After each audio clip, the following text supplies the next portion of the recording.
ସରିଲା ଭୋଟ ଗଣତି ବାଜିମାତ କଲେ ଦିଲ୍ଲୀପ ରାୟ। କ୍ରସ୍ ଭୋଟିଂ ବାଜି ପଲଟାଇଦେଲା। ବାଜିମାତ କଲେ ଦିଲ୍ଲୀପ ରାୟ, ହାରିଲେ ଦତ୍ତେଶ୍ୱର ହୋତା। ସଂତୃପ୍ତଙ୍କୁ 31ଟି ଭୋଟ ମିଳିଥିବା ବେଳେ ଦିଲ୍ଲୀପ ରାୟଙ୍କୁ 34ଟି ମିଳିଛି। ସେପରି ଦତ୍ତେଶ୍ୱରଙ୍କୁ 23ଟି ଭୋଟ ମିଳିଥିବା ବେଳେ ସୁଜିତଙ୍କୁ 29ଟି ଭୋଟ ମିଳିଛି। ରାଜ୍ୟସଭା ଯିବେ ଦିଲ୍ଲୀପ, ବସିବେ ପାର୍ଲିଆମେଣ୍ଟରେ, ରଖିବେ ଓଡ଼ିଶାର ସମସ୍ୟା। ତେବେ ରାଜ୍ୟସଭା ନିର୍ବାଚନ ପାଇଁ 4ଟି ଆସନ ପାଇଁ 5ଟି ପ୍ରାର୍ଥୀ ନିର୍ବାଚନ ଲଢ଼ିଥିଲେ। ପରବର୍ତ୍ତୀ ଖବର ଆସିଲା ଫଳାଫଳ। ରାଜ୍ୟ ସଭାପତିରୁ ରାଜ୍ୟସଭା ସାଂସଦ ହେଲେ ମନମୋହନ। ଅପେକ୍ଷାର ଅନ୍ତ ଘଟିଛି। ରାଜ୍ୟସଭା ନିର୍ବାଚନର ଫଳାଫଳ ସାମ୍ନାକୁ ଆସିଛି। ଇତିହାସ ରଚିଛି ଓଡ଼ିଶା ରାଜ୍ୟସଭା ନିର୍ବାଚନ। ବିଜେପିର ମନମୋହନ ସାମଲ ଓ ସୁଜିତ କୁମାର ବିଜୟୀ ହୋଇଛନ୍ତି। ସର୍ବାଧିକ ଭୋଟ ସହିତ ସ୍ୱାଧୀନ ପ୍ରାର୍ଥୀ ଦିଲ୍ଲୀପ କୁମାର ମଧ୍ୟ ବିଜୟୀ ହୋଇଛନ୍ତି। ନିର୍ବାଚନରେ ବିଜେପି ଦିଲ୍ଲୀପ ରାୟଙ୍କୁ ପୂର୍ଣ୍ଣ ସମର୍ଥନ ଜଣାଇଥିଲା। ନିର୍ବାଚନରେ ବିଜେଡି କଂଗ୍ରେସର କମନ ପ୍ରାର୍ଥୀ ଦତ୍ତେଶ୍ୱର ହୋତା ପରାସ୍ତ ହୋଇଛନ୍ତି। ତେବେ ରୋଚକ ହୋଇଛି ରାଜ୍ୟସଭା ନିର୍ବାଚନ। ଦଳର ମୁଖିଆଙ୍କ କଥାକୁ ଏଡ଼ାଇ କ୍ରସ୍ ଭୋଟିଂ କରିଛନ୍ତି ଉଭୟ ବିଜେଡି ଓ କଂଗ୍ରେସ ବିଧାୟକ। ତେବେ ବିଜେପି ଦଳର ମୁଖିଆ ତଥା ରାଜ୍ୟ ସଭାପତି ରାଜ୍ୟସଭା ସାଂସଦ ଭାବେ ନିର୍ବାଚନ ଜିତିଛନ୍ତି। ମନମୋହନ ସାମଲ ସାଧାରଣ ନିର୍ବାଚନରେ ଚାନ୍ଦବାଲିରୁ ନିର୍ବାଚନରେ ହାରିଯାଇଥିବା ବେଳେ ବର୍ତ୍ତମାନ ସେ ନିର୍ବାଚନ ଜିତି ସାଂସଦ ଭାବେ ଦିଲ୍ଲୀ ଯିବେ। ପରବର୍ତ୍ତୀ ଖବର ଲୋକସଭାରେ ହାରିଥିଲେ, ରାଜ୍ୟସଭାରେ ଜିତିଲେ। 2024ରେ ପରାଜୟ, କିନ୍ତୁ 2026ରେ ଦମଦାର କମ୍ବ୍ୟାକ୍। କଟକ ଲୋକସଭା ଆସନରେ ହାରିଯାଇଥିବା ବିଜେଡି ନେତା ସଂତୃପ୍ତ ମିଶ୍ର ଏବେ ରାଜ୍ୟସଭାକୁ ନିର୍ବାଚିତ ହୋଇଛନ୍ତି। ଦଳର ସୁପ୍ରିମୋ ନବୀନ ପଟ୍ଟନାୟକଙ୍କ ଭରସା ସୂଚାଉଛି ଯେ ସଂତୃପ୍ତଙ୍କ ଦକ୍ଷତା ଉପରେ ଦଳର ପୂର୍ଣ୍ଣ ଆସ୍ଥା ରହିଛି। ଓଡ଼ିଶା ରାଜନୀତିରେ ଚର୍ଚ୍ଚିତ ଚେହେରା ସଂତୃପ୍ତ ମିଶ୍ରଙ୍କ ପାଇଁ ଏହା ଏକ ବଡ଼ ସଫଳତା। 2024 ସାଧାରଣ ନିର୍ବାଚନରେ କଟକ ଲୋକସଭା ଆସନରୁ ବିଜେଡି ଟିକେଟରେ ଲଢ଼ି ସେ ପରାଜୟର ସାମ୍ନା କରିଥିଲେ। ବିଜେପି ସାଂସଦ ଭର୍ତ୍ତୃହରି ମହତାବ ତାଙ୍କଠାରୁ ବିପୁଳ ଭୋଟରେ ବିଜୟୀ ହୋଇଥିଲେ, କିନ୍ତୁ ମାତ୍ର କିଛି ମାସର ବ୍ୟବଧାନରେ ପୁଣି ଥରେ ଦଳ ତାଙ୍କ ଉପରେ ଭରସା ପ୍ରକଟ କରିଛି। ଆଉ ଏବେ ରାଜ୍ୟସଭା ନିର୍ବାଚନରେ ବିଜୟୀ ହୋଇ ସେ ଦିଲ୍ଲୀ ଯିବା ପାଇଁ ପ୍ରସ୍ତୁତ ହୋଇଛନ୍ତି। ପରବର୍ତ୍ତୀ ଖବର ଜୀବନ ନେଲା ଭୟାବହ ଅଗ୍ନିକାଣ୍ଡ, ରୋଗୀଙ୍କ ଉପରେ ଛାତ ଖସିଲା। ପୁଣି ପଦାରେ ପଡ଼ିଲା ସ୍ୱାସ୍ଥ୍ୟ ବ୍ୟବସ୍ଥାର ବିକଳ ଚିତ୍ର। ରାଜ୍ୟର ସବୁଠୁ ବଡ଼ ମେଡିକାଲର ଆଇସିୟୁରେ ନିଆଁ ଲାଗିବା, ଅଗ୍ନି ନିର୍ବାପକ ବ୍ୟବସ୍ଥା ଫେଲ୍ ମାରିବା ଏବଂ 10 ଜଣ ରୋଗୀଙ୍କ ଜୀବନ ଯିବା ଘଟଣା ସାରା ଦେଶରେ ହଇଚଇ ସୃଷ୍ଟି କରିଛି। ଏହାପରେ ବିରୋଧୀ ସରକାରଙ୍କୁ ଘେରିଥିବା ବେଳେ ଫ୍ୟାକ୍ଟ ଫାଇଣ୍ଡିଂ ଟିମ୍ ଗଠନ କରିଛନ୍ତି ମୁଖ୍ୟମନ୍ତ୍ରୀ। ରୋଗୀଙ୍କ ଉପରେ ଛାତ ଖସିଲା, ବେଡ୍ରୁ ଖସି ପଡ଼ିଲେ ରୋଗୀ। ଆଉ ଏବେ ଜୀବନ ନେଲା ଭୟାବହ ଅଗ୍ନିକାଣ୍ଡ। ବାରମ୍ବାର ସାମ୍ନାକୁ ଆସୁଛି ବଡ଼ ମେଡିକାଲର ବଡ଼ ଅବ୍ୟବସ୍ଥା। ଓଡ଼ିଶା ସମେତ ବିଭିନ୍ନ ପଡ଼ୋଶୀ ରାଜ୍ୟ ନିର୍ଭର କରୁଥିବା ଏସ୍ସିବି ମେଡିକାଲର ବ୍ୟବସ୍ଥା ଯେ କେତେ ହୁଗୁଳା ତାହା ପ୍ରମାଣ କରିଛି ରବିବାର ରାତିର ଛାତିଥରାକ ଘଟଣା। ଭୟାବହ ଅଗ୍ନିକାଣ୍ଡ, 10 ଜଣଙ୍କ ଜୀବନ ନେବା ପରେ ଉଠିଛି ଅନେକ ପ୍ରଶ୍ନ। ଆରମ୍ଭ ହୋଇଛି ରାଜନୈତିକ ହଟଚମଟ। ମେଡିକାଲ ଆଇସିୟୁ ଭିତରେ ନିଆଁ ଲାଗି ରୋଗୀ କେବଳ ଶ୍ୱାସରୁଦ୍ଧ ହୋଇ ନୁହେଁ, ଜଳିଯାଇ ପ୍ରାଣ ହରାଇବା କିଛି ସାମାନ୍ୟ ଘଟଣା ନୁହେଁ। ଏହା ସାଂଘାତିକ ବ୍ୟବସ୍ଥାଗତ ତ୍ରୁଟି। ନିଆଁ ଲାଗିବା ପରେ ସ୍ପ୍ରିଙ୍କଲର କାମ କରିନଥିବା ମଧ୍ୟ ଚର୍ଚ୍ଚା ହେଉଛି। ପରବର୍ତ୍ତୀ ଖବର ଏସ୍ସିବି ମେଡିକାଲ ଟ୍ରାଜେଡି, ରାଷ୍ଟ୍ରପତିଙ୍କ ଶୋକ, ମୃତକଙ୍କ ପରିବାରକୁ 2 ଲକ୍ଷ ଲେଖାଏଁ ସହାୟତା। କଟକ ବଡ଼ ମେଡିକାଲ ଟ୍ରାଜେଡି, ଏସ୍ସିବି ମେଡିକାଲରେ ଅଗ୍ନିକାଣ୍ଡ ନେଇ ରାଷ୍ଟ୍ରପତି ଦ୍ରୌପଦୀ ମୁର୍ମୁ ଏବଂ ପ୍ରଧାନମନ୍ତ୍ରୀ ନରେନ୍ଦ୍ର ମୋଦିଙ୍କ ଶୋକ। ପିଏମ୍ଏନ୍ଆର୍ଏଫ୍ରୁ ମୃତକଙ୍କ ପରିବାରକୁ 2 ଲକ୍ଷ ଟଙ୍କା ଲେଖାଏଁ ସହାୟତା ରାଶି ଘୋଷଣା କଲେ ପ୍ରଧାନମନ୍ତ୍ରୀ। ଏହାସହ ଆହତଙ୍କୁ 50,000 ଟଙ୍କା ଲେଖାଏଁ ପ୍ରଦାନ କରାଯିବ। ସୋସିଆଲ ମିଡିଆ ସାଇଟ୍ ଏକ୍ସରେ ପୋଷ୍ଟ କରି ରାଷ୍ଟ୍ରପତି ଲେଖିଛନ୍ତି ଯେ କଟକର ଏକ ହସ୍ପିଟାଲରେ ଘଟିଥିବା ଦୁଃଖଦ ଅଗ୍ନିକାଣ୍ଡ ଘଟଣାରେ ଜୀବନହାନିରେ ଗଭୀର ମର୍ମାହତ। ଶୋକସନ୍ତପ୍ତ ପରିବାର ପ୍ରତି ମୋର ସମବେଦନା। ଏହାସହ ସେ ଆହତମାନଙ୍କୁ ଆଶୁ ଆରୋଗ୍ୟ କାମନା କରିଛନ୍ତି। ସେପରି ପ୍ରଧାନମନ୍ତ୍ରୀ ଟ୍ୱିଟ୍ କରି ଲେଖିଛନ୍ତି ଯେ ଓଡ଼ିଶାର କଟକର ଏକ ହସ୍ପିଟାଲରେ ଘଟିଥିବା ଦୁର୍ଘଟଣା ଅତ୍ୟନ୍ତ ଯନ୍ତ୍ରଣାଦାୟକ। ଯେଉଁମାନେ ନିଜ ପ୍ରିୟଜନଙ୍କୁ ହରାଇଛନ୍ତି ସେମାନଙ୍କ ପ୍ରତି ସମବେଦନା। ଆହତମାନଙ୍କ ଶୀଘ୍ର ଆରୋଗ୍ୟ ପାଇଁ ମୁଁ ପ୍ରାର୍ଥନା କରୁଛି। ପରବର୍ତ୍ତୀ ଖବର ସିପିଇଟି ପରୀକ୍ଷା ଆବେଦନ ପାଇଁ ସମୟସୀମା ବୃଦ୍ଧି, ମାର୍ଚ୍ଚ 18 ଯାଏଁ ବଢ଼ିଲା ଅବଧି। କମନ ପିଜି ଏଣ୍ଟ୍ରାନ୍ସ ଟେଷ୍ଟ ପାଇଁ ଆବେଦନ କରିବାର ସମୟସୀମା ବୃଦ୍ଧି। ଆବେଦନର ସମୟସୀମାକୁ ମାର୍ଚ୍ଚ 18 ତାରିଖ ପର୍ଯ୍ୟନ୍ତ ବୃଦ୍ଧି କରାଯାଇଛି। ସିପିଇଟି ପରୀକ୍ଷା ପାଇଁ ଆଗ୍ରହୀ ଥିବା ଛାତ୍ରଛାତ୍ରୀମାନେ ମାର୍ଚ୍ଚ 18 ତାରିଖ ରାତି 11:45 ପର୍ଯ୍ୟନ୍ତ ସାମ୍ସ ପୋର୍ଟାଲକୁ ଯାଇ ନିଜର ଫର୍ମ ପୂରଣ କରିପାରିବେ। ପୂର୍ବରୁ ନିର୍ଦ୍ଧାରିତ ହୋଇଥିବା ସମୟସୀମା ଅନୁସାରେ ସିପିଇଟି ପରୀକ୍ଷା ଆବେଦନ ପାଇଁ ମାର୍ଚ୍ଚ 15 ତାରିଖ ଶେଷ ତାରିଖ ରହିଥିଲା, କିନ୍ତୁ ଛାତ୍ରଛାତ୍ରୀମାନଙ୍କର ବୃହତ୍ତର ସ୍ୱାର୍ଥ ଓ ଭବିଷ୍ୟତକୁ ଦୃଷ୍ଟିରେ ରଖି ଆବେଦନର ସମୟସୀମାକୁ ବୃଦ୍ଧି କରିବା ନିମନ୍ତେ ଉଚ୍ଚଶିକ୍ଷା ବିଭାଗ ପକ୍ଷରୁ ନିଷ୍ପତ୍ତି ନିଆଯାଇଛି। ପରବର୍ତ୍ତୀ ଖବର ଏସ୍ସିବି ନିଆଁ, ବିଚାର ବିଭାଗୀୟ ତଦନ୍ତ ନିର୍ଦ୍ଦେଶ ଦେଲେ ମୁଖ୍ୟମନ୍ତ୍ରୀ। ମୃତକଙ୍କ ପରିବାରକୁ 25 ଲକ୍ଷ ଲେଖାଏଁ ସହାୟତା। କଟକ ବଡ଼ ମେଡିକାଲରେ ଘଟିଥିବା ଭୟାବହ ଅଗ୍ନିକାଣ୍ଡରେ ଯାଇଛି 10 ଜୀବନ। ଏହି ଘଟଣାକୁ ଗମ୍ଭୀରତାର ସହ ନେଇଛନ୍ତି ମୁଖ୍ୟମନ୍ତ୍ରୀ ମୋହନ ଚରଣ ମାଝୀ। केमिति अग्निकांड घटिला निआं लागिबा परे केमिति एते संख्यार जीवन गला ताकू नहीं मुख्यमंत्री उद्वेग प्रकाश करिसेंति। ए घटनार विचार विभागीय तदंत पई मुख्यमंत्री निर्देश दैछंति। मृतकंक निकट संपर्कीयंक पई 25 लाख टंका लेखाए सहायता घोषणा करिसेंति। एहा छडा आहतंक पई सर्वोत्तम चिकित्सा सुविधा करबाकू निर्देश मध्ये दैछंति। SCB medical trauma care ICU रे घटिथिबा दुखद अग्निकांड घटना संपर्क रे जानी मुख्यमंत्री मोहन चरण माझी गभीर दुख प्रकाश करबा सहित घटनास्थल परिदर्शन करिसेंति। अग्निकांडरे मृतकंक परिवार वर्गंकु समवेदना जणाइबा सहित अन्य रोगी मानंकु तुरंत उपयुक्त स्थानकु स्थानांतरित करि चिकित्सा जारी रखिबाकू मुख्यमंत्री निर्देश दैछंति। परवर्ती खबर कांग्रेस रु 3 क्रॉस वोटिंग एआईसीसी को जणाई दिया जायछि कहिले भक्त। कांग्रेस रु 3 क्रॉस वोटिंग होइछि एनै कहिले पीसीसी सभापति भक्त दास। से कहछंती रमेश सोफिया दासरथी क्रॉस वोटिंग करिसंती एनै टेलीफोन रे एआईसीसी को जणाई दिया जायछि बोली से कहछंती। रमेश जेना क्रॉस वोटिंग करिवे विश्वास करू नथिली विधानसभा रे आमे सेमानक सह आ बसिबु नाही बोली से कहछंती। परवर्ती खबर उपासनांक भोट नहीं रागी गले नवीन सोमवार राज्यसभा आसन लगी मतदान चलीथिला। एही समय विधायिका उपासना महापात्रंक भोट को नहीं विरोधी दल नेता नवीन पट्टनायक रागी जाइछंती। नवीन कहिसंती विधायिका भोटदान रे त्रुटि करिसंती। जेउ अधिकारी सेठारे थिले नियम उल्लंघन करिसंती। बेआईन भावे तांको द्वितीय बालाट देई तांको भोट को ग्रहण करिसंती। एहा गणतांत्रिक व्यवस्थार विरोध बोली नवीन कहिबा सहित निर्वाचन आईन रो उल्लंघन करा जायथिबा कहिसंती। अन्य पक्षरे उपासनांक पई बाहरिसंती भाजपा विधायक प्रकाश सेठी। से कहते उपासनांक भोट ओभरराइट होइथिला। निर्वाचन कमिशन को रूल अनुसार द्वितीय बालाट पेपर इश्यू करा जायछि। जदि एजेंट देखाई नथिबे तेबे बालाट पेपर नहीं पारिबे। उपासना एजेंट को बालाट देखाई नथिबारु द्वितीय बालाट इश्यू होइथिला।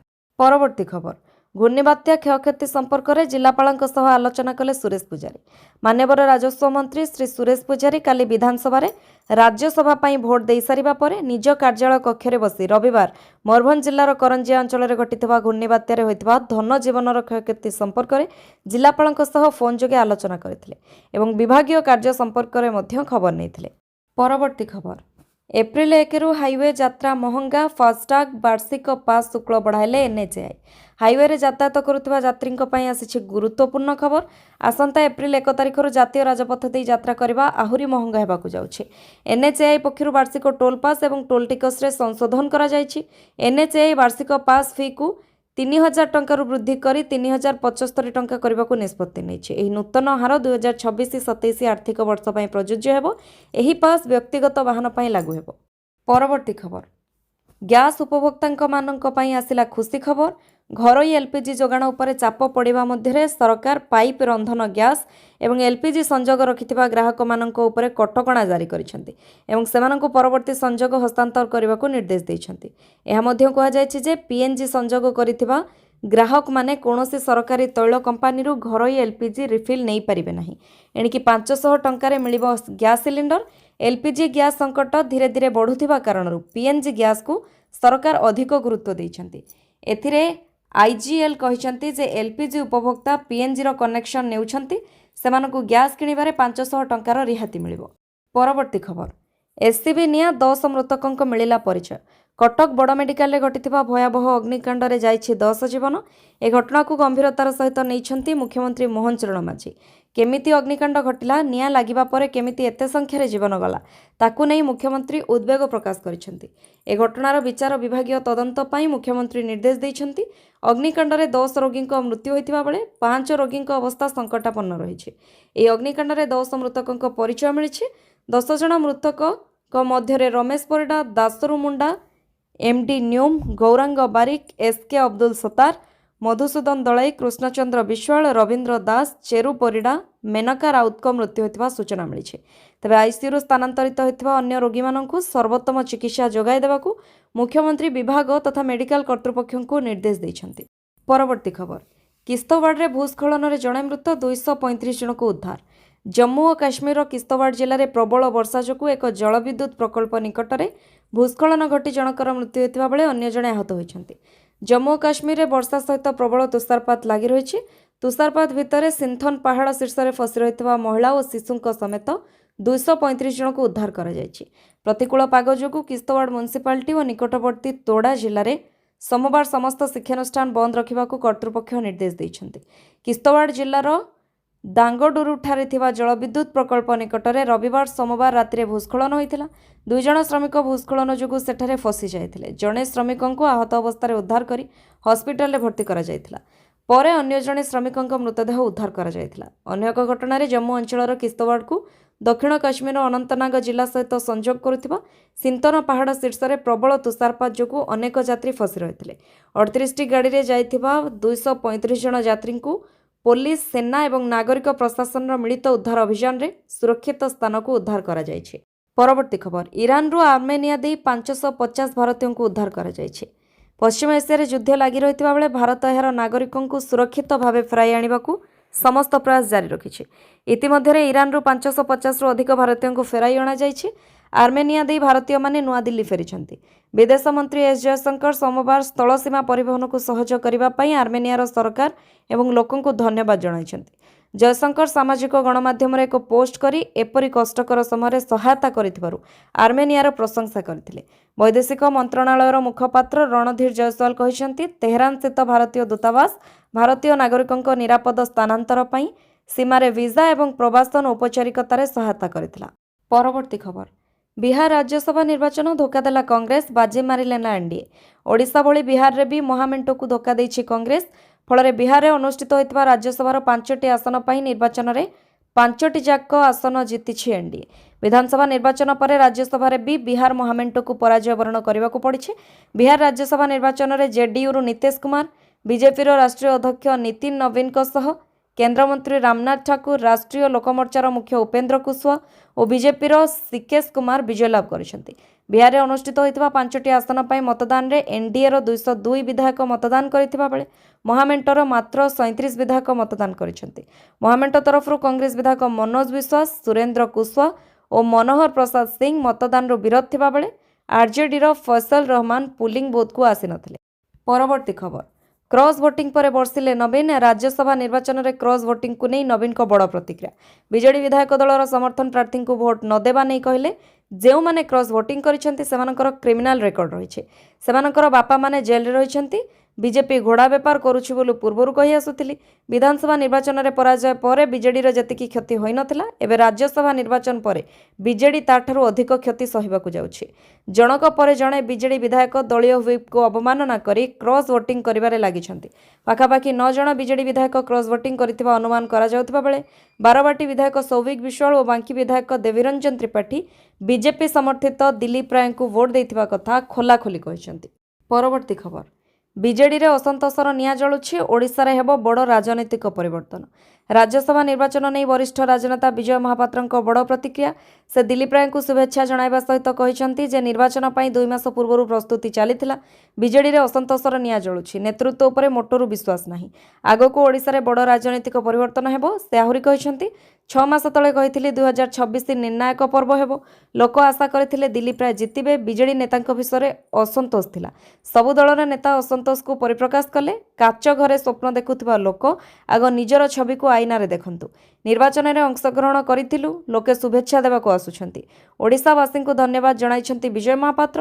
କହିଛନ୍ତି, ଦଳ ଭିତରେ ଅସନ୍ତୋଷର ବହ୍ନି ଜଳୁଛି। ନବୀନ ପଟ୍ଟନାୟକ ତର୍ଜମା କରିବା ଦରକାର। ଦଳରେ କୌଣସି ପରିବର୍ତ୍ତନ ଆଣିବାକୁ ଚାହୁଁନାହିଁ ଦଳ।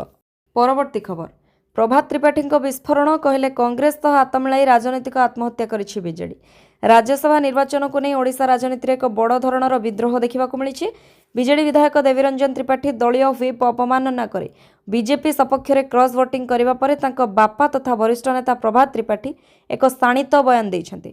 ପ୍ରଭାତ କହିଛନ୍ତି ଯେ ଯଦି ଦେବୀ ବିଜେପିକୁ ଯାଆନ୍ତି ତେବେ ସେଥିରେ କୌଣସି ଅସୁବିଧା ନାହିଁ, କାରଣ ରାଜନୀତିରେ ସବୁକିଛି ସମ୍ଭବ। ବିଜେଡିର ରଣନୀତିକୁ କଡ଼ା ସମାଲୋଚନା କରି ସେ କହିଛନ୍ତି ଯେ କଂଗ୍ରେସ ସହ ହାତ ମିଳାଇ ବିଜେଡି ଏକ ପ୍ରକାର ଆତ୍ମହତ୍ୟା କରିଛି। ଆସନ୍ତାକାଲିଠାରୁ ଓଡ଼ିଶା ରାଜନୀତି କଡ଼ ଲେଉଟାଇବ ଏବଂ 2026 ମସିହା ରାଜ୍ୟ ପାଇଁ ନିର୍ଣ୍ଣାୟକ ସାବ୍ୟସ୍ତ ହେବ। ଅତୀତରେ ଦଳରେ ମଧ୍ୟ ତାଙ୍କୁ କୋଣଠେସା କରାଯାଇଥିବାରୁ ଏହାକୁ ସେ ନିଜ ପ୍ରତି ହୋଇଥିବା ଅବିଚାରର ଏକ ଉପଯୁକ୍ତ ସୁଯୋଗ ବୋଲି କହିଛନ୍ତି। ପରବର୍ତ୍ତୀ ଖବର, ପଶ୍ଚିମବଙ୍ଗ ନିର୍ବାଚନ ପାଇଁ 144 ପ୍ରାର୍ଥୀ ଘୋଷଣା କଲା ବିଜେପି। ବିଜେପି ପଶ୍ଚିମବଙ୍ଗ ନିର୍ବାଚନ ପାଇଁ ପ୍ରଥମ ପର୍ଯ୍ୟାୟ ପ୍ରାର୍ଥୀ ତାଲିକା ଘୋଷଣା କରିଛି। ପ୍ରଥମ ପର୍ଯ୍ୟାୟରେ ବିଜେପି 144 ଜଣ ପ୍ରାର୍ଥୀଙ୍କ ନାମ ଘୋଷଣା କରିଛି। ସେମାନଙ୍କ ମଧ୍ୟରୁ ମୁଖ୍ୟତଃ ଶୁଭେନ୍ଦୁ ଅଧିକାରୀଙ୍କୁ ଭବାନୀପୁର ଆସନ ପାଇଁ ପ୍ରାର୍ଥୀ ଘୋଷଣା କରାଯାଇଛି।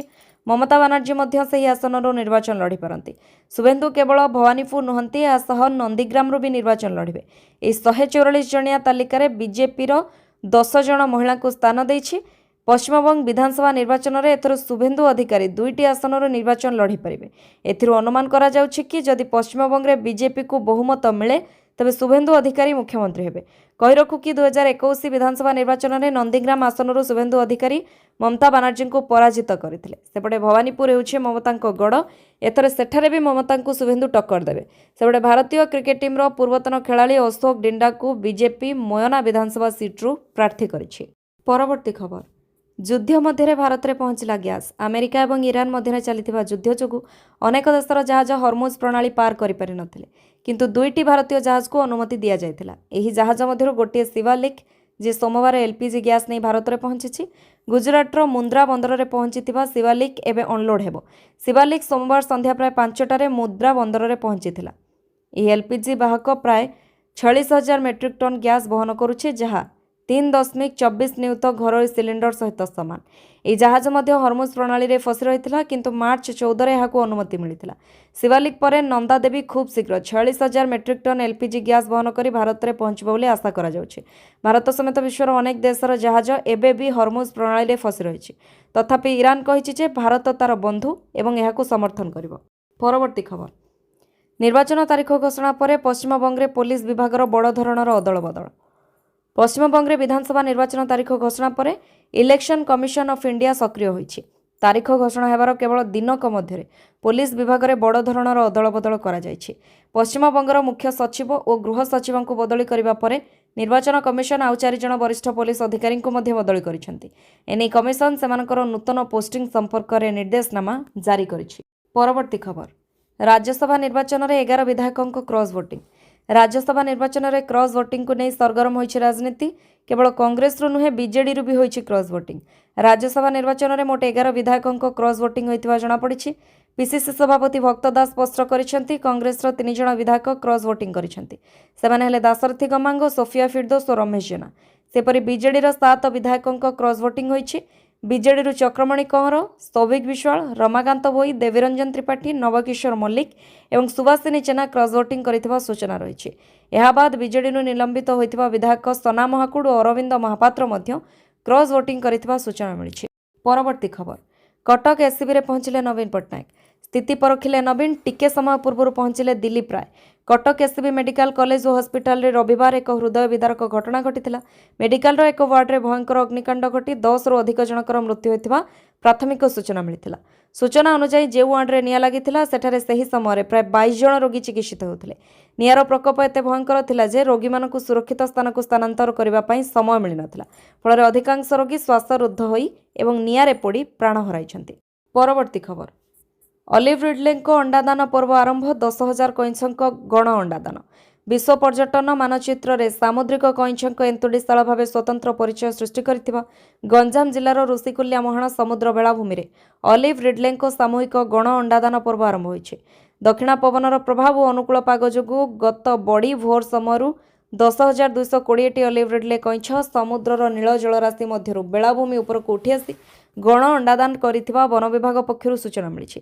ବିଶେଷ କରି ଏହି ବିରଳ ପ୍ରଜାତିର କଇଁଛମାନେ ବେଳାଭୂମି ଉପରକୁ ଉଠି ଆସିବା ପରେ ସେମାନଙ୍କ ପଛ ପାର୍ଶ୍ୱରେ ରହିଥିବା 2ଟି ଗୋଡ଼ ସାହାଯ୍ୟରେ ଗର୍ତ୍ତ କରି ଅଣ୍ଡାଦାନ କରିବା ପରେ ପୁଣି ସେହି ସ୍ଥାନରୁ ସେହି ପଛ ପାର୍ଶ୍ୱରେ ରହିଥିବା ଗୋଡ଼ ସାହାଯ୍ୟରେ ଘୋଡ଼ାଇ ଦେଇ ନିଜ ଶରୀର ସାହାଯ୍ୟରେ ସେହି ସ୍ଥାନକୁ ବାଡ଼େଇ ଶକ୍ତ କରିଦେବା ପରେ ପୁଣି ସମୁଦ୍ର ମଧ୍ୟକୁ ଗୁରୁଣ୍ଡି ଗୁରୁଣ୍ଡି ଚାଲି ଯାଇଥାନ୍ତି।